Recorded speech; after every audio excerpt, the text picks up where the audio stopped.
마태복음 5장 13절부터 16절 말씀을 한 절씩 교독하시겠습니다.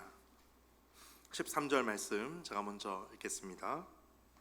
너희는 세상의 소금이니 소금이 만일 그 맛을 잃으면 무엇으로 짜게 하리요? 후에는 아무 쓸데없어 다만 밖에 버려져 사람에게 밟힐 뿐이니라. 너희는 세상의 빛이라. 산 위에 있는 동네가 숨겨지지 못할 것이요, 사람이 등불을 켜서 말 아래에 두지 아니하고 등경 위에 두나니 이러므로 집안 모든 사람에게 빛이 느니라. 이같이 너희 빛이 사람 앞에 비치게 하여 그들로 너희 착한 행실을 보고 하늘에 계신 너희 아버지께 영광을 돌리게 하라. 아멘. 주님의 말씀입니다. 가슴에 손을 얹고 믿음으로 함께 선포하겠습니다. 하나님을 만나면 살아납니다. 예수님을 믿으면 행복합니다. 성령님이 임하면 가능합니다. 할렐루야. 선포하신 대로 되실 줄 믿습니다. 여러분, 기독교는 중요한 표지가 있는데 내가 무엇을 하는가가 중요한 게 아니라 내가 누구인가가 중요한 신앙입니다. 그래서 오늘은 너희는 이미 소금이고 너희는 이미 빛이다 라고 말씀하는 것입니다. 예수님은 행동보다 우리의 정체성에 대해서 먼저 말씀하십니다. 그래서 마태복음 5장은 그 순서를 잘 볼 수가 있는데 마태복음 5장이 가장 먼저 산상순으로 시작하는 5장, 6장, 7장에서 5장에 가장 처음 시작하는 것이 우리가 좋아하는 바로 팔복이라고 하는 것입니다. 8가지의 복입니다. 지금도 이스라엘 갈릴리 옆에 보면 호수 옆에 팔복교회가 있습니다. 그래서 많은 사람들이 관광객들이 찾아가기도 하는 곳인데 왜 팔복을 거기에 만들어 놨을까? 팔복이 그만큼 중요하기 때문이죠. 그래서 5장에 가장 먼저 팔복에 대한 선언을 하십니다. 그리고 그 다음에 바로 소금과 빛에 대해서 우리에게 말씀하십니다. 그리고 그 다음 마지막이 율법에 대해서 여러 가지를 설명하시면서 마무리를 짓는 장이 바로 5장 전체의 내용입니다. 예수님은 한 번도 이렇게 말씀하신 적이 없으셨습니다. 이렇게 살아라, 그러면 복을 받을 것이다, 이렇게 말씀하신 적이 없습니다. 오히려 이렇게 말씀하시죠. 너희는 이미 복을 받은 자다, 그러므로 이렇게 살아라. 순서가 굉장히 중요합니다. 복을 받기 위해서 이렇게 사는 인생하고 너희가 이미 복을 받았기 때문에 받은 자로서 이렇게 살아가야 되는 것은 굉장히 큰 차이가 있습니다. 그래서 기독교는 복을 내려달라고 하는 종교가 아닙니다. 너는 복을 받았어 라는 것을 알게 하는 것입니다. 세상 사람들의 목적은 복을 쟁취해야 됩니다. 복이 나에게만 다가와야 됩니다. 아전인수로 남의 밭에 물이라도 내가 끌어와야 됩니다. 그런데 기독교는 다르다는 거예요. 너희는 이미 복을 받은 자로서 이제 이렇게 살아가기만 하면 된다, 이것을 말씀하는 거예요.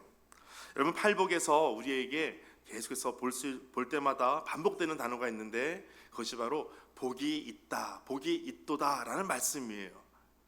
여러분, 팔복에 특별히 마태복음 5장 3절에 보니까 심령이 가난한 자는 복이 있나니 천국이 그들의 것이며, 이 말씀을 원어적으로는 순서를 봐도 그렇습니다. 우리말에는 심령이 가난한 자는 복이 있습니다, 그리고 천국이 그들의 것이기 때문입니다, 이렇게 표현되어 있어요. 그런데 정확한 어순을 보니까 너희들은 복이 있는 자다, 너는 복이 있다. 심령이 가난한 자는, 복이 있는 자여, 심령이 가난한 자는 왜 그러냐면 너희는 천국이 그들의 것이기 때문이다. 그 이유가 나중에 나옵니다. 먼저 복이 있도다 라는 말씀이 먼저 시작을 합니다. 그래서 복이 있도다 라고 하는 것은 복을 어떤 미래적인 보상으로 복을 받을 거야 라고 하는 것이 아니라 너희는 복을 이미 받은 존재야 라는 것을 먼저 말씀하는 거예요. 있을 것이다가 아니라 있다라는 것입니다. 팔복은 훈련으로 도달하는 어떤 성인의 경지가 아니라 예수님을 만나는 사람들에게 자연스럽게 나타나는 영적인 증상이 바로 팔복으로 이어지게 된다라는 것입니다. 그래서 예수님을 만난 사람들에 대한 8가지 특징이 바로 팔복이라고 하는 것입니다. 복이 있도다. 왜냐하면 예수님을 만난 자들은 복이 있도다. 왜냐하면 그들은 심령이 가난한 자, 그들은 죄에 대해서 애통하기도 하고 온유해지기도 하고 의에 줄이기도 하고 긍휼히 여기기도 하고 마음이 청결하고 화평케 하기도 하고 의를 위하여 핍박도 받을 수 있는 자가 됐기 때문이다. 여러분, 이 말씀이 바로 예수님 믿는 사람의 특징입니다. 여러분 한번 잘 생각해 보십시오. 내 모습 가운데 내 안에 어떤 모습이 지금 가득 자리 잡고 있는가? 내가 지금 심령이 가난한가? 내가 지금 죄에 대해서 애통하고 있는가? 내가 지금 온유해지고 있는가? 내가 의에 줄이고 목마른 자가 되고 있는가? 내가 긍휼히 여기고 있는가? 마음이 청결한지 또 화평케 하는 자인지 의를 위하여 내가 핍박도 받을 수 있는 존재인지를 다시 한번 말씀하고 있습니다. 그래서 팔복에 대해서 앞자만 따면 심애온의, 극마화의 이렇게 외울 수가 있어요. 여러분, 이것은 어떤 훈련에서 내가 이렇게 하는 것이 아닙니다. 훈련의 결과물이 아니라 예수님 만난 사람, 그 은혜를 경험한 사람, 그 은혜의 열매가 팔복으로 이어지는 것입니다. 그래서 누가복음 5장 8절을 보면 자신만만했던 베드로에 대해서 이렇게 설명하고 있어요. 같이 한번 읽어보겠습니다. 시작.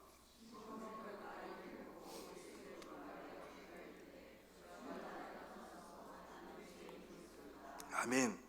베드로는 자신만만했어요. 그의 인생 가운데 두려울 것이 없었어요. 자신의 성격도 자신은 다혈질로 모든 것을 그냥 돌파할 수 있는 그런 사람이었어요. 그런데 베드로가 예수님을 만나고 났을 때 그의 마음이 완전히 달라지는 거예요. 예수님 무릎 앞에 엎드립니다. 다른 사람 앞에서 무릎 꿇는 거 쉬운 일이 아니었어요. 특별히 베드로에게는 더 어려운 것이었습니다. 그런데 베드로가 주님께 어떤 말씀을 합니까? 주여 나를 떠나소서. 왜냐하면 나는 죄인이기 때문입니다. 어떤 변화가 일어났을까요? 예수님을 만나고 나니까 심령이 가난해진 거예요. 심령이 가난해진 거예요. 내가 아무것도 아님을 깨달았을 때 비로소 그때 하나님의 통치가 임하는 것을 경험하는 것입니다. 내가 힘이 있고 내가 어떤 능력이 있고 내가 추진력이 있고 나의 어떤 성격이 불같다 그러면 하나님의 다스리심을 받기 어렵습니다. 그런데 심령이 가난해지기 시작하면 하나님께서 나를 다스리시는 것을 너무나 잘 경험할 수가 있는 거예요. 성령께서 임한 사람에게 나타나는 자연스러운 향기가 바로 팔복이라는 것입니다. 그런데 이 문제가 있어요. 이 팔복에 대한 것을 보니까 심령도 가난해야 되죠, 애통해야 되죠, 마음이 청결해야 되죠 등등을 보니까 너무 좀 약한 것 같아요. 그래서 우리에게 말씀하는 것이 오늘 본문의 말씀입니다. 그래서 예수님께서 곧바로 하시는 말씀이 오늘 본문 13절입니다. 13절 함께 읽겠습니다. 시작. 너희는 세상의 소금이니 소금이 만일 그 맛을 잃으면 무엇으로 짜게 하리요? 후에는 아무 쓸데없어 다만 밖에 버려져 사람에게 밟힐 뿐이니라. 아멘. 여러분 이 말씀을 보십시오. 우리가 약한 것처럼 보이지만 그렇지 않다는 것이에요. 너희는 세상의 소금이다 라고 말씀하시는 거예요. 누가 말씀하셨다고요? 예수님께서 말씀하시는 거예요. 여러분 소금을 잘 모르는 분이 계실 것 같아서 제가 그림을 준비했습니다. 소금이 이렇게 생겼습니다. 다음 장면이 있는데요. 소금은 이렇게 사용하기도 하죠. 점심때가 가까울수록 우리는 소금이 더 필요하기도 합니다. 여러분 예수님께서 너희는 소금이 되어라 아니면 뒤에 있는 빛이 되어라 이렇게 말씀하지 않으셨어요. 우리에게 숙제를 주신 것이 아니었어요. 너희는 이미 소금이다 선언하시는 거예요. 너희는 소금이야, 너는 빛이야 라고 말씀하시는 거예요. 우리의 노력의 목표가 소금, 빛이 아니라 은혜를 경험한 사람들의 영적 DNA가 이제는 소금과 빛으로 바뀌어졌다는 거예요. 이 말씀은 조건이 아니라 이미 예수님을 따르는 제자들에게 주어지는 신분의 선언입니다. 여러분 옆에 있는 분들에게 한번 말씀해 주실까요? 당신은 소금입니다. 이렇게 한번 말씀해 주실까요?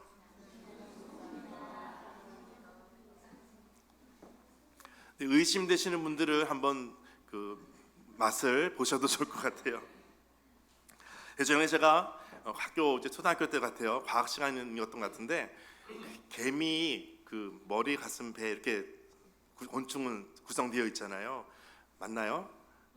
네, 배 부분의 끝에 개미의 끝에를 입에 대면 산성이니까 시다는 거예요. 그것을 한번 맛을 보라고 해가지고 제가 어떻게 했겠습니까? 궁금증이 또 발동해서 개미를 잡았어요. 그래서 한번 대봤어요. 정말 시더라고요. 궁금하신 분은, 옆에 계신 분이 소금이라는 것이 의심되는 분들은 한번 맛을 보시길 바랍니다. 여러분, 예수님께서 너희는 이미 소금이다, 너희는 이미 빛이다 라고 말씀하셨어요. 여러분, 소금이라고 하는 것은 드러나지는 않아도 없어서는 안 되는 것이에요. 소금은 눈에 띄지 않을 수도 있지만 소금이 빠진 음식은 바로 알 수가 있습니다. 예수님 당시에 이스라엘에서도 소금은 생존하는 데 필수품이에요. 그리고 소금 때문에 하나님과 맺은 언약이 변치 않는 것이다 라는 것을 민수기 18장 19절에도 말씀하는 부분이 있었어요. 이스라엘 자손이 여호와께 거제로, 거제는 들거자예요, 제물을 높이 듭니다. 그리고 그 드리는 모든 성물은 내가 영구한 몫의 음식으로 너와 내 자녀에게 주노니 이는 여호와 앞에 너와 너의 후손에게 영원한 소금 언약이니라. 여기서 소금 언약, 변하지 않는다는 거예요. 상하지 않고 부패하지 않고 영원한 소금 언약으로 세워주셨다라고 말씀하세요. 여러분, 소금은 그릇 안에 덩어리로 그대로 남아있으면 아무 일도 일어나지 않습니다. 그런데 소금의 가치가 언제 나타나는지 아십니까? 소금은 녹아질 때 나타나는 거예요. 너희는 소금이다 라고 말씀할 때 내가 소금으로서 언제 이 소금의 역할이 드러나냐면 내가 녹아질 때 나타나는 거예요. 내가 스스로 계속해서 내가 형체를 유지해야지 버티고 있으면 누구도 그 맛을 알 수가 없어요. 그런데 내가 형체가 점점 사라지고 녹아지고 하면 내가 형체를 유지하려고 하지 않은 그때에 은혜가 나타나고 평안이 나타나고 능력이 나타나는 것입니다. 이것이 바로 소금이라는 거예요. 예수님께서도 그렇게 하셨죠. 빌립보서 2장 이렇게 말씀하고 있어요. 그는 근본 하나님의 본체시나 그는 하나님이십니다. 그러나 하나님과 동등됨을 취할 것으로 여기지 않았습니다. 오히려 자기를 비워 종의 형체를 가지시고 사람들과 같이 되셨습니다. 마지막 같이 읽겠습니다. 사람의 모양으로 나타나사 자기를 낮추시고 죽기까지 복종하셨으니 곧 십자가에 죽으심이라. 아멘. 예수님께서 이와 같이 다 보여주셨어요. 사람의 모양으로 오시고 자기를 낮추시고 십자가에 죽기까지 하셨다는 거예요. 이것이 바로 소금의 가장 중요한 우리에게 모델을 보여주시는 것입니다. 구약의 요셉도 마찬가지죠. 보드발의 집에 종으로 살이를 합니다. 그리고 감옥에 갇히기도 합니다. 억울한 누명을 쓰기도 합니다. 어둠의 구덩이에 던져지기도 합니다. 그리고 그는 큰 소리로 전도하지 않았습니다. 그런데 그가 있는 곳마다 여호와께서 함께 하심이 나타나게 되는 것을 보게 됩니다. 주변 사람들을 정화시킵니다. 사람들에게 선한 영향력을 끼칩니다. 감옥에서도 영향력을 끼치는 사람이었습니다. 소금처럼 녹아진 요셉에게 이집트, 애굽 전체가 은혜를 경험하게 됩니다. 그리고 마지막 창세기 50장에 요셉의 위대한 고백이 있습니다. 이 고백은 오늘 우리를 향한 구원의 연속적인 부분을 다루는 고백이기도 합니다. 형제들이, 아버지가 이제 돌아가시고 나서 형제들이 자신들을 어떻게 할까 두려워서 요셉에게 찾아갑니다. 그때 요셉이 형제들에게 하는 얘기가 있습니다. 당신들은 나를 해하려 하였으나 하나님은 그것을 선으로 바꾸사 오늘과 같이 만민의 생명을 구원하게 하려 하셨나니 하나님은 이처럼 선하게 나를 통해서 내가 소금으로 녹아지게 하였습니다. 이것을 고백하는 거예요. 여러분, 이것이 바로 하나님께서 나를 소금으로 부르시고 말씀하시는 의미가 되는 것입니다. 여러분, 옆에 계신 분 다시 한번 이 마음을 담아서 한번 축복해 주실까요? 당신은 진짜 소금입니다. 이렇게 한번 말씀해 주실까요? 아멘, 아멘. 여러분, 소금이 오늘 말씀을 보니까 만약에 맛을 잃는다면, 소금의 그 짠맛을 잃는다면, 잃다라고 하는 그 말의 뜻이 어리석게 되다라는 뜻을 가지고 있어요. 그러니까 그 의미는 너희는 세상에서 소금인데 너희는 소금이 아닌 그 맛을 잃고 어리석게 되고 세상과 똑같이 된다면, 세상과 동화가 된다면 그런 의미를 가지고 있어요. 성도가 세상 사람들과 똑같은 가치관으로 물질에 대해서도 성공에 대해서도 쾌락에 대해서도 똑같은 가치관을 가지고 있다면 구별됨이 없는 소금이 될 수 없다라는 거예요. 맛을 잃어버렸다는 것입니다. 섞여버린 거예요. 소금에 모래나 다른 것이 불순물이 섞여버리면 그 소금 쓸 수 있겠습니까? 만약 쓴다고 하더라도 그것을 녹여서 물을 붓고 다시 필터 거쳐서 복잡하게 시간이 걸릴 것입니다. 본래의 정체성을 잃어버린 상태, 정확히는 있을 수 없는 상태가 발생할 수 있다라는 거예요.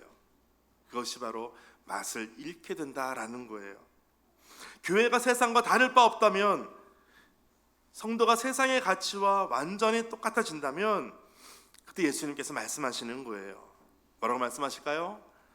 쓸데없다라는 거예요. 쓸데없다. 우리를 깨우는 말씀이에요. 여러분, 쓸데없는 존재가 아니라 하나님께서 쓰시는 존재가 되시기를 축복합니다. 우리 그리스도인의 영향력은 그렇다고 요란하지 않아요. 존재 자체에서 흘러나오는 것입니다. 소금은 부패를 막고 맛을 내기도 하고 상처를 씻어주기도 합니다. 그리스도인은 세상 속에서 조용히 썩어가는 것을 막는 거예요. 그것이 바로 소금이라는 것입니다. 오늘 본문 14절 다음 절에는 이제 중요한 두 번째가 발생합니다. 두 번째 같이 읽겠습니다. 시작. 너희는 세상의 빛이라. 아멘. 여러분, 빛에 대해서 여러분에게 보여주는 사진이 있습니다. 한번 볼까요? 여러분, 무엇이 보이십니까? 빛이 보이십니까? 아니면은 연주하는 연주자가 보이십니까? 오늘 너희는 세상의 빛이다 라고 하니까 빛이 조금 더 보일 수 있어요. 다음 사진 볼까요? 누가 보일까요? 누가 보입니까? 나는 그래도 빛이 보입니다 라고 계속 의식하는 분이 계실 것 같아요. 다음 사진 또 볼까요? 누가 보일까요? 그 가운데 주목되는 한 사람이 보이시죠? 또 다음 사진입니다. 수많은 빛이 있어요. 그런데 누구를 비치는 걸까요? 그 무대 위에 있는 어떤 한 사람이 보이는 거예요. 다음 사진입니다. 수많은 빛이 있어요. 이 빛을 비추는 사람들은 깜깜해서 보이지 않아요. 빛만 보이는 거예요. 사람들은 이제 빛을 주목하기 시작합니다. 이것이 바로 빛이라는 거예요. 여러분, 빛의 특징이 있어요. 빛은 분명합니다. 빛은 숨길 수가 없는 거예요. 여러분, 진짜 신앙은 숨길 수가 없습니다. 숨기고 싶어도 삶에서 계속해서 드러나는 거예요. 그것이 바로 빛입니다. 빛은 자신을 드러내기 위한 존재하지 않습니다. 빛의 목적은 자기 과시를 하는 것이 아닙니다. 자기 과시로 내가 너 더 빛나야지 한다면 누구도 그 사람을 볼 수가 없어요. 눈이 부셔서 볼 수가 없습니다. 쳐다보지 않습니다. 빛의 목적은 다른 사람을 살리는 거예요. 그 다음 절 15절 보시면 사람이 등불을 켜서 말 아래 두지 아니하고 등경 위에 둡니다. 이러므로 집안 모든 사람에게 비치느니라. 이것이 빛의 역할입니다. 모든 사람에게 비추는 거예요. 빛의 근원은 내가 아니에요. 여러분, 달이 스스로 빛을 내는 것이 아니라 태양으로부터 받은 그 빛을 반사하는 거예요. 그래서 우리는 참 빛이 되신 예수님을 만나고 나면 반사체가 되는 거예요. 우리 자체 발광이 아니라 예수님의 그 빛을 보이는 사람이 되는 것입니다. 이것이 너희는 빛이다 라는 거예요. 여러분, 옆에 계신 분들 한번 보시면서 말씀해 주실까요? 당신을 보니까 눈이 부십니다. 이렇게 한번 말씀해 주실까요?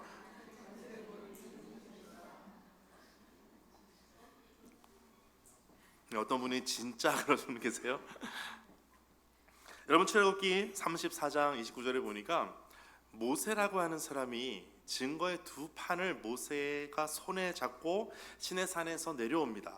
근데 그 산에서 내려올 때에 모세가 자기가 여호와와 말하였으므로 말미암아 두 가지가 나타나는데, 첫 번째는 얼굴 피부에 광채가 났어요.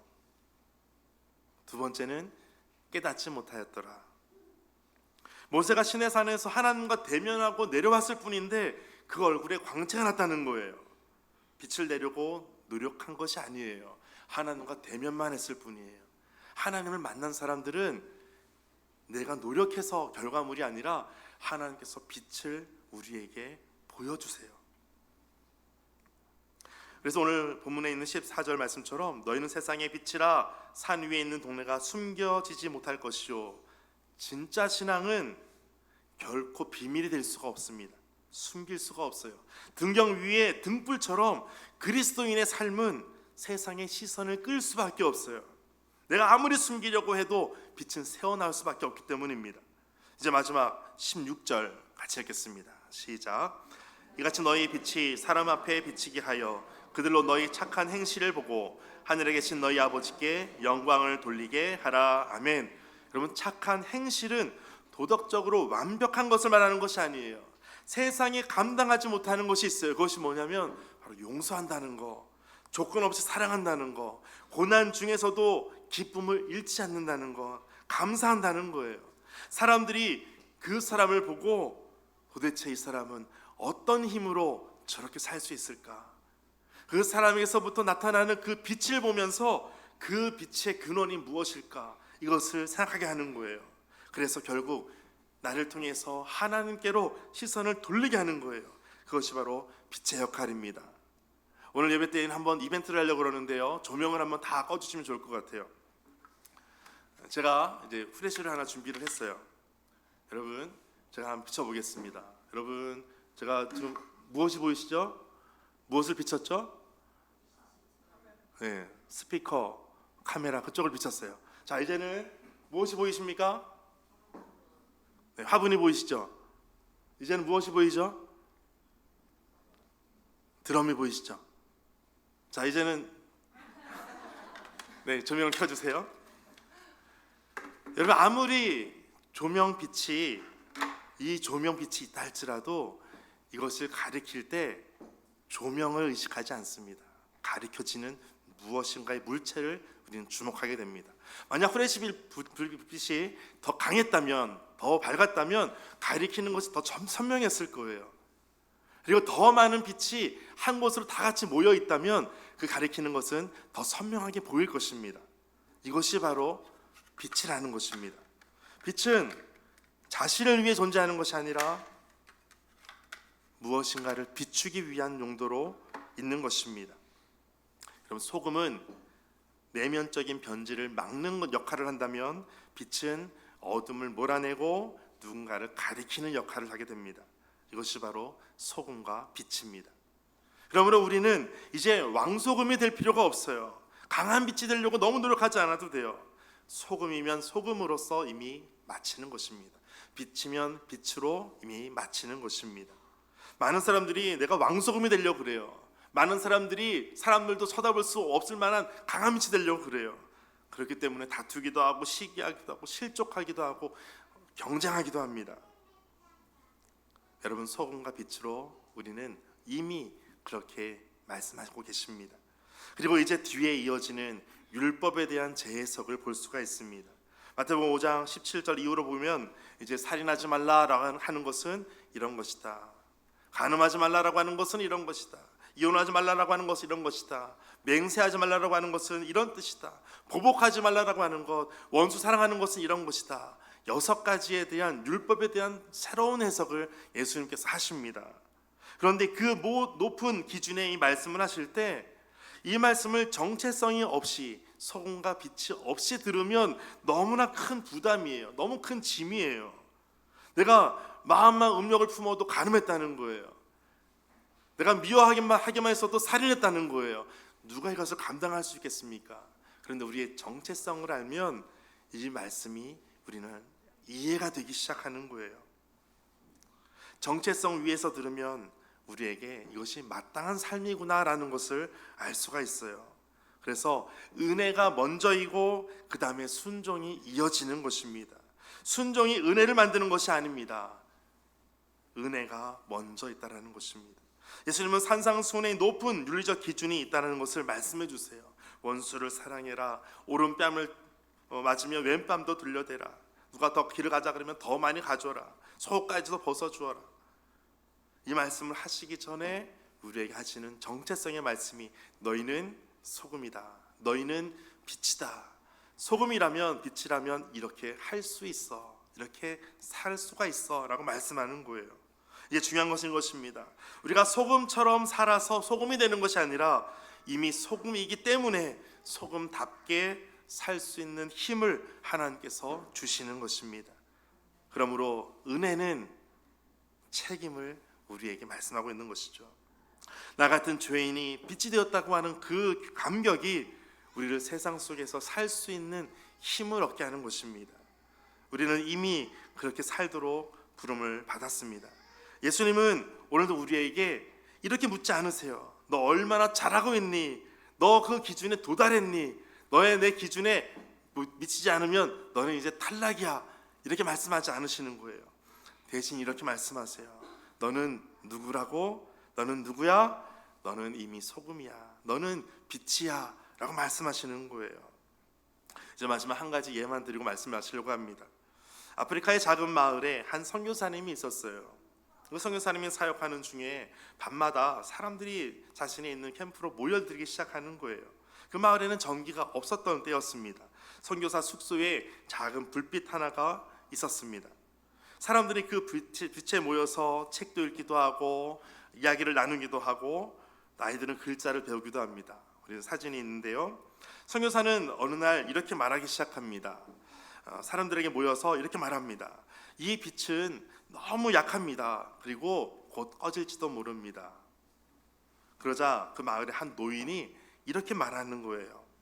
우리는 빛이 강해서 모이는 것이 아닙니다. 우리가 어둠에 있기 때문에 모이는 것입니다. 여러분, 우리가 위대해서 세상이 주목하는 것이 아니에요.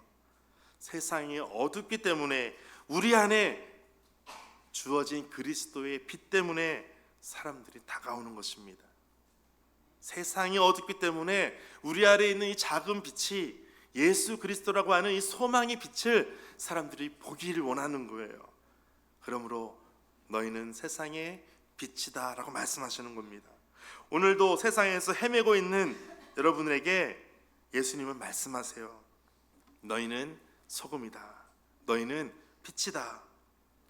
여러분, 오늘 중요한 말씀이 마지막 절입니다. 16절 다시 한번 읽어보겠습니다. 시작. 이같이 너희 빛이